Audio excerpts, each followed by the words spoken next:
Hello, and welcome to the panel discussion on leadership styles in early childhood education. Super excited to be here with our panel experts, Patricia Barton, Heidi Harris, Termina Oliver, and I am your moderator, Tisha Shipley. This is the Teacher Licensure Disclosure. Education programs at the University of Arizona Global Campus are not designed to meet the state educational requirements for teacher licensure or certification in any state. So let's get started. I am super excited for the panel just to introduce themselves. Heidi, why don't you go first? Sure. So I am Heidi Harris, and I have been working in the field of early childhood for a little over 20 years now. Currently, I am a professor at University of Arizona, and I also teach at another university, Spring Arbor University. And I also am a children's ministry director at my church, where I lead a team of like 60 volunteers each week. We have about 75 students, ages 2 months to fourth grade. Thank you. Dr. Oliver. Hi, everyone. Again, my name is Dr. Terry Oliver, and I have been in early childhood education for over 30 years. I owned my own child care center and preschool, two of them actually, for 27 years. And so I am where a lot of you all are already headed or already working. I serve now as a regional manager for the YMCA's of Memphis and the Mid-South. So I am happy to be here and happy to share a little bit of information with you all today. Thank you so much. Pat. Hi, I'm Pat Barton, and I have been working in early childhood about 25 years, specifically in Montessori, and I owned and directed a Montessori preschool and toddler program for about 15 of those years. All right. So we have an expert panel here when I say expert, right? So let's just get to it. Question one. How have your personal values or beliefs shaped your leadership style in early childhood education? Dr. Oliver, would you like to go first on that one? Oh, yeah, sure. Wasn't expecting that, but yes, I will. So one of my personal values, I believe that has really shaped how I feel about early childhood education is understanding that people are just as important as processes. And so oftentimes in early childhood education, we get so caught up in some of our teachers and staff members, they may not have the capacity to work with young children. They may not have that formal education. And so that has been one of my core values, to be able to concentrate on the people and then get to those processes and make sure that our youngest learners are ready for school. But we have to be really patient as early childhood leaders and be able to invest in our staff. 100% those relationships are vital. Yes. Pat. I have almost the exact same thought that I really believe in centering those relationships. And I think that's vital to early childhood and work. And I also feel like the autonomy and agency of the child and sort of centering that in those relationships. So keeping that in mind as we get into systems and working with the adults too. Awesome. Thank you so much. Heidi. Yeah, so I think a lot about when we lead in early childhood programs, I guess a lot about my own personal educational philosophy that I believe in. And I think that when we lead, that's really so important for us because our staff are watching us, right? So I believe children learn through play. I believe they learn through doing and hands-on learning, a constructivist-based model. My background's always been in Reggio Emilia, so I try to bring that into all the elements of the classroom and make sure that, the curriculum is reflective of that, the materials, the classroom environment, because I think our staff is really looking to us for how we see the children, how we see them as capable. And so they're going to really, see how we interact with them, what type of experiences we provide for them, and that will inspire them to be, to do the same.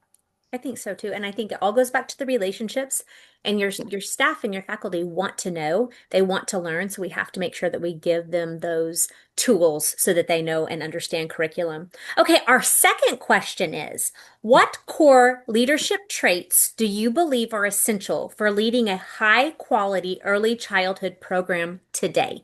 Heidi, we'll start with you. I was thinking a lot about being relatable, being approachable.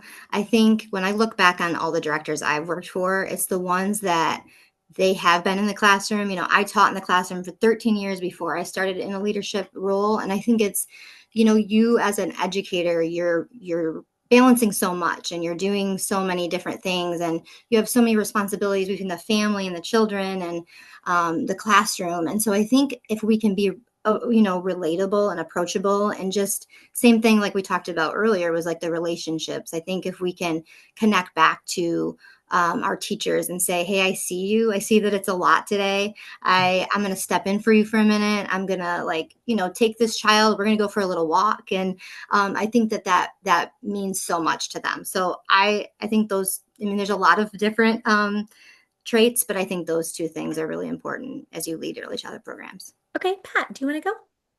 Sure, I would add being flexible Mhm. and modeling that and modeling and creative, but also being open to new ideas and empowering your staff to bring new ideas to you and being willing to listen and take criticism from people too. I think that's an important trait.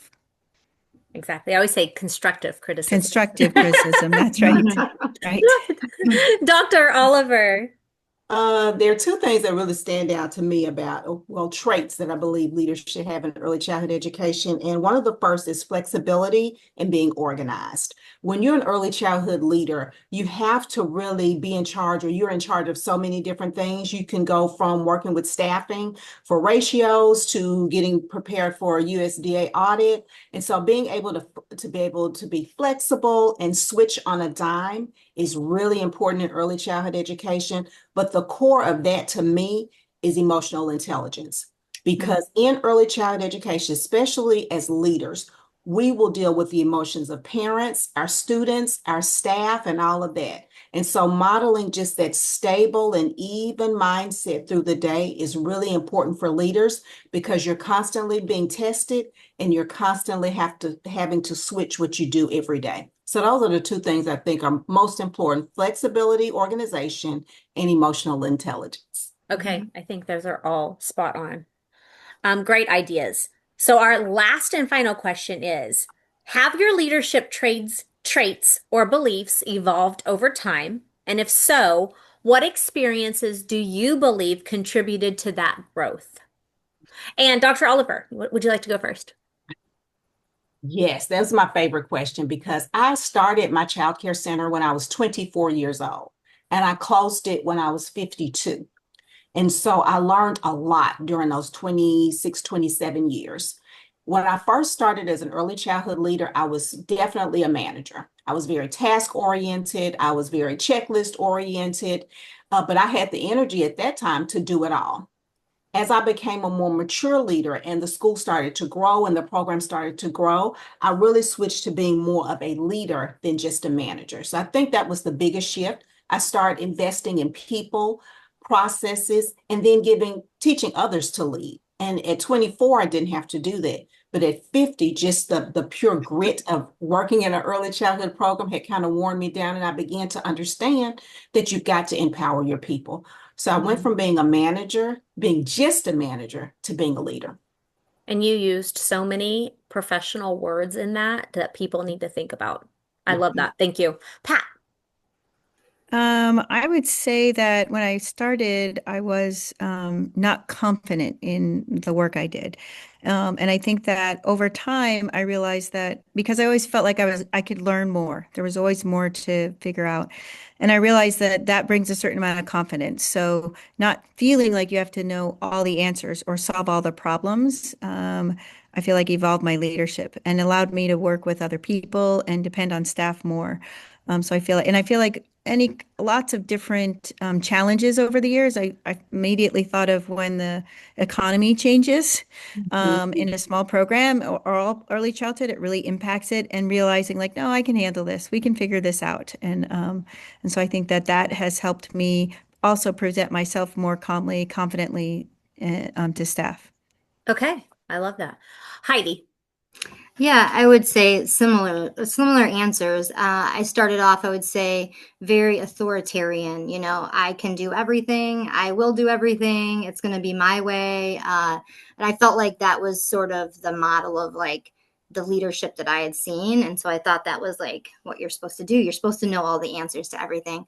But I think same thing over time, learning and I mean, growing, becoming a mother. I mean, a lot of things like that, just in my own personal life, you realize like it's okay to not have the answer to everything. And I think it helps you to see that you are a team. And so I think now I lead in a way that like values each team member, like that they all have gifts and they all have things that they can bring and they actually could do things better than me and that's okay. You know, maybe somebody could do something better than me and that's okay. Like it's good to you know, use my team in a way of like no, we're all working for the same purpose. So we're providing quality care and that's the most important thing. So yeah, I think it's shifted quite a bit, but just seeing that everyone can contribute, and that's a good thing. So So as we wrap up, I have heard so much passion in this panel's like just voice and as professionals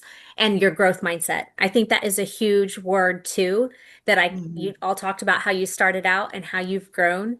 That is having your growth mindset. That is being a lifelong learner. So this panel has been amazing. Thank you all for being here and hopefully you'll join us again.